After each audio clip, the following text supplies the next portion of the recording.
guys, so today I'm going to tell you how to make mobs drop their armor, basically. This does not work for tools, I don't think. Didn't work for bows, so yeah.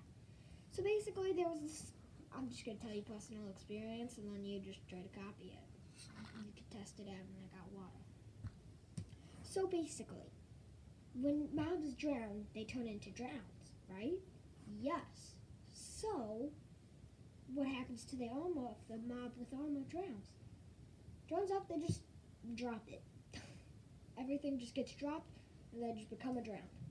So while you watch it, you make like a zombie or something with armor go into like a trap or something, then make it drown, then boom, its armor will come off, at least from my personal experience from skeletons, but it didn't drop its bow. Or maybe it didn't, don't know. So basically, I just didn't see it. So basically,